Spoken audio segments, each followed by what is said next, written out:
I'm Dr. Duke, and joined today by our international correspondent, Alex Newman. Alex, thank you so much for taking the time to join us today. Thanks for having me, Duke. It's great to be with you. And when it's Alex, it's another public school outrage, isn't it? Alex, talk about what's going on in New York, where you have a taxpayer-funded preschool. That means 3- and 4-year-olds being absolutely indoctrinated with transgenderism and various other adult ideologies. Tell us a little bit about the story. Yeah, this is one of those you have to kind of see it to believe it. But yeah, we have a preschool in Brooklyn. I think it's PS 58, and they've got a social justice diversity committee. Equity and all the other buzzwords. And this teacher, we found out because the teacher sent an email to parents promising that they were going to do Black Lives Matter indoctrination. They were going to use this Black Lives Matter week of action that includes promoting transgender affirmation, queer rights affirmation, social justice, all this kind of stuff. And again, as you pointed out, Duke, we're talking about 3- and 4-year-old children. These kids are, fresh out of diapers. And we're starting on the indoctrination. I love one of the quotes from the teacher. Everybody has the right to choose their own gender by listening to their own heart and mind. Isn't it interesting that the body plays no role in this, right? With all due respect to the teacher, maybe we should go back to some basic anatomy. How does one actually divorce the heart and the brain from the body? It seems like an odd thing to say, unless what you want to do is confuse the hell out of kids and get them to choose something other than what they are. That's right. And any Christian who reads their Bible would see that language, and right away the red flags would go up, right? It says, the unregenerated heart is desperately wicked, right? So, let's listen to the heart then. And if it tells me to chop off my private parts, then all right, I'm 3 years old.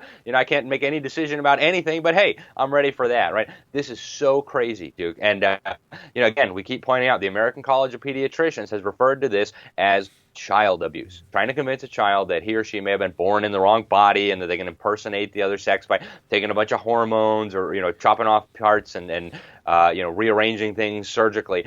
That's abusive. That's cruel. That's insane. And here it is being done at taxpayer expense against the tiniest of tots. And what's amazing about this, like you said, is it's the little kids now. It's not even now Mom and Dad, why they want mandatory pre-K. It has nothing to do with giving your kids a head start. We have so many studies that show that preschool doesn't necessarily make your kid better. In some small ways, maybe, but the social costs of putting your kids in the government's hands that young are very high. And you get run across indoctrinated teachers like this. Here's another quote. "I am lucky enough to work at this wonderful school where we strive to help our students," he means 3-year-olds, "help our students understand the complex world around them and think critically about how they can participate in improving it." Excuse me, it's a she. This is the same woman we saw before. 3-year-olds and 4-year-olds. I'm excited to be able to teach them how to think critically about racial and gender issues at that young age. Yep, and anybody who's followed the Black Lives Matter movement knows also that this is race-mongering. This is absurd. Trying to teach 3-year-olds that they're guilty of racism or that they're guilty or that they're victims of racism. I mean, these kids are 3 years old. 3-year-olds don't even see that kind of stuff, right? Unless, of course, the teacher programs that into them. And so that's what happens, right? You get little kids now who should be playing with trucks and, playing with dolls. Now they're starting to think about, skin color and race and gender and transgenderism. It's just so cruel to rob these little children of their innocence. And we need to point out, too, that there is an ulterior motive. There is a broader agenda here. It's not just to confuse and indoctrinate the children. This is very strategic. The reason they're doing this is to quote our former president, fundamentally transform the United States of America. And they do that by fundamentally transforming the people, and they do that by brainwashing the children in the public school system. And this, I think, is one of the more extreme examples, but this is where we're headed. This is a reflection of the general direction that society is heading in. Give it a few years, we'll start seeing this in Iowa and Oklahoma and South Carolina, and that's where this is all going. And the real important point here for those moms and dads out there are thinking to themselves, well, why is it such a bad thing for my 3-year-old to learn tolerance? That's not what this is. This is not teaching these little kids, 3- and 4-year-olds, that all races matter, that all people are equal, that all colors should get along. What you're doing is you're teaching them the social justice gospel, that all the little white 3- and 4-year-olds are predatory, that by virtue of their white skin, they are demeaning the other colored kids' skin. This is not Martin Luther King for 3-year-olds.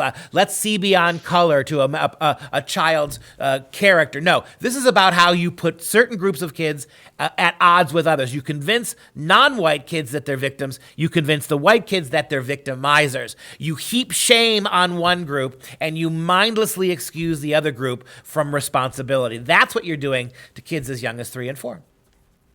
That's right, and they tell us, if you go to their social justice and equity and all these buzzwords, if you go to that page on their website, they say third graders are supposed to read books about how European tales are terrible, and they're filled with stereotypes and rigid gender roles, and then then they read other places from other continents where suddenly we realize how evil Europeans stories are. And then by the time they get to 4th grade, they step up the indoctrination. They learn about the alleged evils of colonialism and how colonialists were so evil, but the Marxists, are the wonderful ones. And this is cultural Marxism, right? The Marxists realized a long time ago that economic Marxism was not going to be a strong enough motivator in the Western world to overthrow the existing power structure, to overthrow free markets and family and private property. And so they came up with this idea at the Institute for Social Research and the Frankfurt School and Antonio Gramsci in Italy that we need cultural Marxism, right? We're going to destroy the culture. We're going to eat away at the foundations of these societies, their Christian religion, their moral values, their family structures, the nuclear family, so that eventually we can have a revolution and overthrow that. And it's going to end up nasty. That's what people need to understand. There's a bigger agenda here. And you said something very important, Duke. This is not about equality and neutrality when it comes to race. If you look at the books they're reading, and again, I mentioned those in my article, these are flagrantly racist books that demonize an entire group of people based on the melanin content of their skin. It's grotesque. It shouldn't be happening, but it is happening at taxpayer expense in New York, and it's going to be going nationwide if we continue on this road. Yeah, and again, if you're sitting there in Kansas or Nebraska and saying that's New York, read Alex's work, listen to the Dr. Duke Show. We have showed you time and time again how the worst aspects of this has already made its way to the heartland, to the southern states.